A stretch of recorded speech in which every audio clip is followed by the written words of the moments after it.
Global માર્કેટ્સની updates જાણીએ સહયોગી નીરજ કંસારા પાસેથી. Neeraj, good morning. કઈ રીતે વૈશ્વિક બજારો આજે સંકેતો આપી રહ્યા છે? જી ગુડ મોર્નિંગ ચાંદની. અને સોમવારની શરૂઆત ખાસ કરીને નબળી થાય એવા પૂરેપૂરા સંકેતો અત્યારે તો વૈશ્વિક બજારથી મળી રહ્યા છે. જો શુક્રવારના દિવસે આપણને અમેરિકાના બજારની અંદર એક ઘટાડા તરફી કારોબાર જોવા મળ્યો હતો. બહુ મોટો ઘટાડો નહોતો. ડાઉ જોન્સ સામાન્ય ઘટાડો હતો. નાસ્ડેક અને S&Pનું પણ ક્લોઝિંગ કોઈ બહુ એવું મોટું ઘટાડા સાથેનું આપણને જોવા નહોતું મળ્યું. પરંતુ આજે સવારે જે ડાઉ ફ્યુચર્સની અંદર આપણને ઘટાડો આવતો જોવા મળી રહ્યો છે. ઓલમોસ્ટ 350 પોઈન્ટ જેટલો ડાઉ ફ્યુચર્સ અત્યારની ઘડીએ આપણને ઘટાડો ખાસ કરીને દર્શાવી રહ્યો છે, જે એક વધારે ચિંતા વિષય બનતો દેખાઈ રહ્યો છે. જો કે એ બધાની વચ્ચે ખાસ કરીને ટ્રમ્પે અહીંયાથી જે યુરોપિયન યુનિયન પર ફરી પાછા ટેરિફ આપવાની ધમકી ઉચ્ચારી છે, એને લઈને કદાચ આ ઘટાડો છે. 1 ફેબ્રુઆરીથી 10% ટેરિફ લગાવવાની ધમકી આપી છે. ડેનમાર્ક સહિત 8 દેશો પર કે જે લોકો ગ્રીનલેન્ડ મુદ્દે એક સમર્થન આપી રહ્યા છે, એ બધા દેશો પર અહીંયાથી 8% જેટલું ટેરિફ લાગી શકે છે એવું ટ્રમ્પે ખાસ કરીને કહ્યું છે. આ બીજી તરફ તેમને જુઓ, Denmark, Norway, Sweden, France, Germany, UK, Netherland, Finland, આ બધા દેશો એવા છે કે જે ખાસ કરીને ટેરિફની ચપેટમાં આવી શકે છે. ઓલરેડી આ બધા પર એક ટેરિફ લાગેલા છે અને એના પર વધારાના 10% ટેરિફ ગ્રીનલેન્ડને સપોર્ટ કરવા માટેના આવી શકે છે. એટલે એને લઈને કદાચ બજારમાં આજે થોડી ઘણી ચિંતા છે. જો કે આ આખા નિર્ણયનો યુરોપિયન દેશો દ્વારા એક સુરે વિરોધ કરવામાં આવ્યો છે. દરેક રાષ્ટ્ર અધ્યક્ષ દ્વારા ટ્રમ્પની આ નીતિને વખોડવામાં આવી છે, પરંતુ એનો કોઈ બહુ મોટો અસર આપણને આવતો દેખાશે નહીં.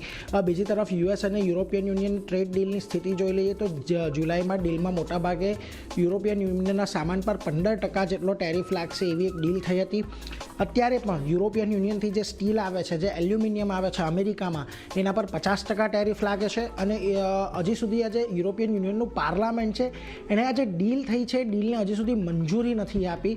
એટલે ખાસ કરીને આ જે નવા ટેરિફ એડ કરવામાં આવ્યા છે 1 ફેબ્રુઆરીથી, એને લઈને ખાસ વધારે ચિંતા અહીંયાથી વધતી દેખાશે.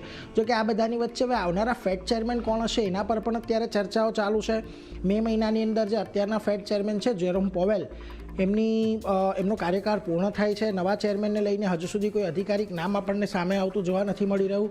કેવિન વારસ અત્યારે સૌથી આગળ માનવામાં આવે છે અને સૌથી પહેલાં જે કેવિન હેસેટનું નામ આપણને ચર્ચામાં લાગી રહ્યું હતું તે અત્યારે એકદમ પાછળ ચાલી રહ્યા છે. કારણ કે ટ્રમ્પે પોતે કેવિન હેસેટને એવું કહ્યું છે કે હું તમને ચેરમેન બનાવી તો દઉં, પરંતુ તમને નિયુક્ત કરીશ તો જે એક મજબૂત અવાજ ટ્રમ્પની તરફેણની અંદર અમેરિકાની અંદર બન્યો છે, એ કદાચ બનતો જોવા નહીં મળે. કારણ કે એક વખત ફેડ ચેરમેન બની ગયા પછી તેમણે પોતે સ્વતંત્ર રીતે કામ કરવું પડે અને કદાચ એમાં એવું પણ બની શકે કે ટ્રમ્પની નીતિઓનો પણ વિરોધ કરવો પડે. એટલા માટે ટ્રમ્પ બચી રહ્યા છે એમને આ પ્રકારના નિવેદન આપવાથી. હવે આ નિવેદનથી એક વાત તો ચોક્કસથી એ થઈ શકાય કે કેવિન હેસેટ આ રેસમાં અત્યારે આપણને થોડાક વધારે પડતા પાછળ દેખાઈ રહ્યા છે. એટલે હજી પણ આ સસ્પેન્શન યથાવત છે. જોકે આપણે ગયા અઠવાડિયે પણ ચર્ચા કરી હતી, વોલ સ્ટ્રીટને એક નિષ્પક્ષ ખાસ કરીને ફેડ ચેરમેન જોઈએ છે કે જે સ્વતંત્ર રીતે કામ કરી શકે. તો કે આ બધી ચર્ચાઓની વચ્ચે આજના દિવસે તમને જુઓ એશિયાના બજારોમાં પણ કોઈ બહુ મોટો ઉત્સાહ જોવા નથી મળી રહ્યો. જે પ્રકારે અમેરિકાના બજારોની અંદર અત્યારે આપણને ફ્યુચર્સ નબળા સંકેતો આપી રહ્યા છે, એ જ પ્રમાણે તમને આજે એશિયાના બજારોમાં પણ થોડાક નબળાઈના જ સંકેતો મળી રહ્યા છે. જો નિક્કી લગભગ 0.5% નીચે છે. તાઇવાનની અંદર કોઈ બહુ મોટી મોમેન્ટમ છે નહીં. કોરિયા 1% જેટલો ઉપર છે. સ્ટ્રેટ ટાઈમ, સેંગસેંગ બંનેમાં ઘટાડો છે. શાંઘાઈ થોડુંક 5% જેટલું ઉપર છે.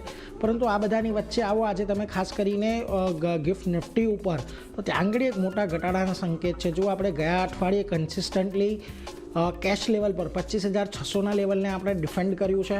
25,751 પર ફ્યુચર્સ બંધ થયું હતું. 25,600ના ગિફ્ટ નિફ્ટી સંકેત આપી રહ્યું છે. એટલે 150 પોઈન્ટનો ઘટાડો તો આપણને જોવા મળી રહ્યો છે. પરંતુ જોવાનું એ રહેશે કે કેશની અંદર ખાસ કરીને આજના દિવસમાં 25,600નું લેવલ આપણે જાળવીએ છીએ કે નહીં. કારણ કે આજે 5 કંપનીઓના આપણને પરિણામ આવતા દેખાયા છે. એટલે એનું રિએક્શન પણ નિફ્ટી માટે એક મોટો પાર્ટ ભજવતું દેખાશે. એટલે એના પર એક નજર રાખવાની છે. પરંતુ ઓવરઓલ વૈશ્વિક સંકેતો તો આપણને આજે કોઈ બહુ વધારે સારી શરૂઆત થાય નહીં એવા જ સંકેત આપી રહ્યા છે. જાણીએ જી નીરજ, આભાર આપનો.